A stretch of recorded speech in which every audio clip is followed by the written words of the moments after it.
We have heard a lot of news about different notorious criminals in the world, and the crime rate even then was so alarming. Among these criminals was Jeffrey Dahmer. In fact, his name alone was to be feared, and he had committed a whole lot of notorious killings. He was not only killing, but also dealing with virtually all parts of their bodies. You will be shocked to know the number of victims on his list. So when you hear Jeffrey Dahmer, you hear a devil's name. Everything evil was inside him, and no ordinary person could stop him. Want to know more about this notorious serial killer? That's why we're here today. Welcome to Fortune Digest. In this video, we will tell you more about Jeffrey Dahmer, his history, his crimes, and how he was captured and killed. So watch this video till the end because it's going to be interesting. Also, don't forget to subscribe to our channel and click on the notification icon so you can stay updated with our videos.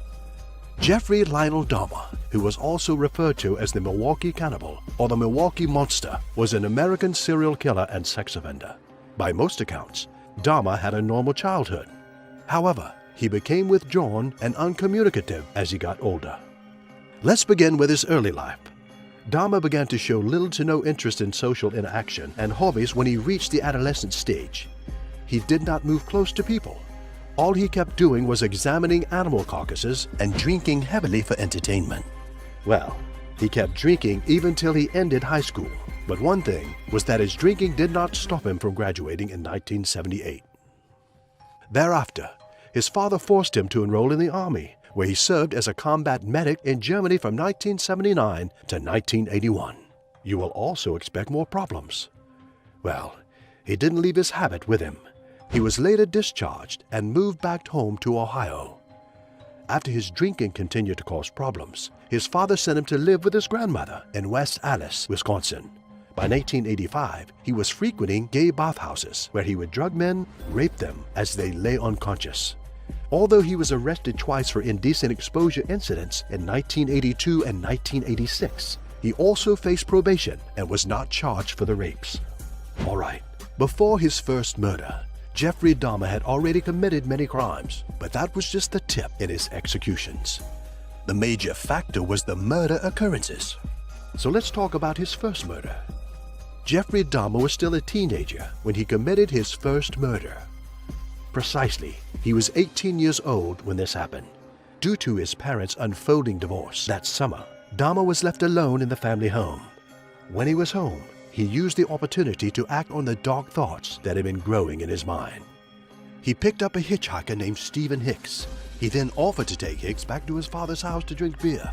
But when Hicks decided to leave, Dahmer hit him with a 10-pound dumbbell in the back of the head. After killing Hicks, he dissected, dissolved, pulverized, and scattered his remains throughout his backyard. Dahmer later admitted to killing Hicks just because he wanted him to stay. Between 1978 and 1991, he committed the murder and dismemberment of 17 men and boys. Many of his later murders involved necrophilia, cannibalism, and the permanent preservation of body parts. In fact, he dealt with virtually all parts of the skeleton. Stephen Tuomi was the second victim, killed in September 1987. Dahmer picked him up from a bar and took him back to a hotel room, where he woke up the following day to his beaten dead body. He eventually stated that he didn't know when it happened and that he had no memory of murdering Tuomi. This implied that he could have probably committed the crime in a blacked-out impulse. Could he have been on some sort of drug that made him forget his actions? The killings occurred irregularly after Tuomi, with 2 victims in 1988, 1 in 1989, and 4 in 1990. He kept on with his atrocities and continued to lure unsuspecting men from bars or solicited prostitutes, whom he then drugged, raped, and killed. There was a point when Dahmer also began to carry out some majorly disturbing acts with their corpses. He was even using bodies for intercourse, taking photographs of the dismemberment process, preserving his victims' skulls and genitals for display with scientific precision, and even retaining parts for consumption. What could be worse than this? At this period, it was revealed that Dahmer was again arrested for an incident at his job at the Ambrosia Chocolate Factory. He was arrested because he drugged and sexually fondled a 13-year-old boy. For this reason, he was sentenced to 5 years probation and 1 year at a work release camp. He was now asked to register himself as a sex offender. Fortunately for him, he was released 2 months early from the work program and subsequently moved into a Milwaukee apartment in May of 1990. Despite having steady appointments with his probation officer, he was still free to commit 4 murders that year and 8 more in 1991. Within 5 years, he killed mostly in Milwaukee, Wisconsin, another 15 boys and young men who were, for the most part, poor and African American, Asian, and Latino.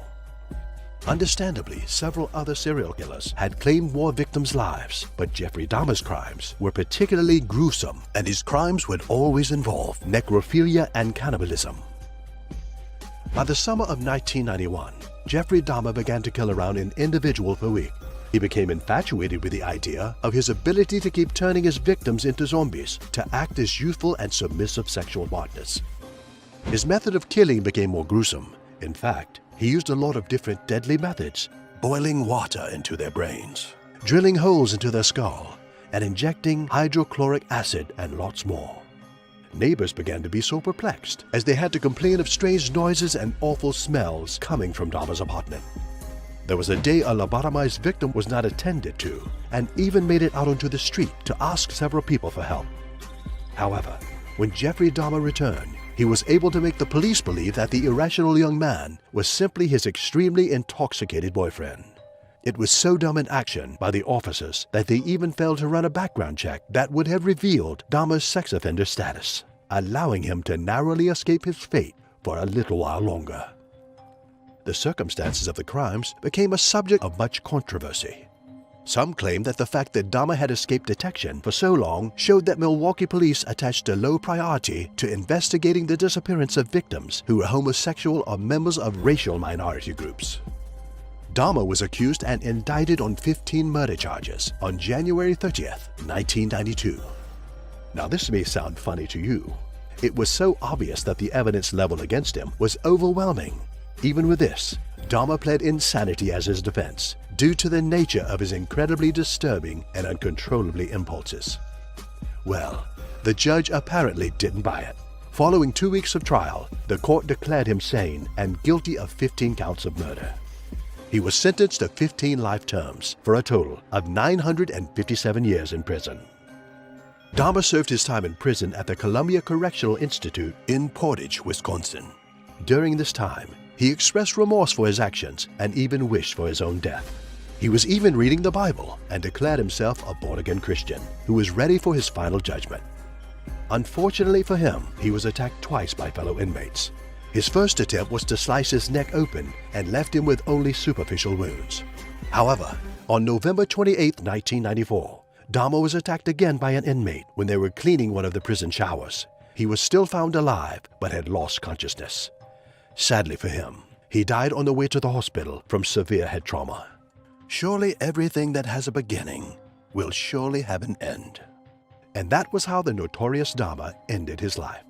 And that's it for today on the life of the notorious serial killer, Jeffery Lionel Dahmer. If you enjoyed this video, don't forget to subscribe to our channel and give this video a like. You can also click on the notification icon so you can stay updated with our videos. Thanks for watching. See you in the next video.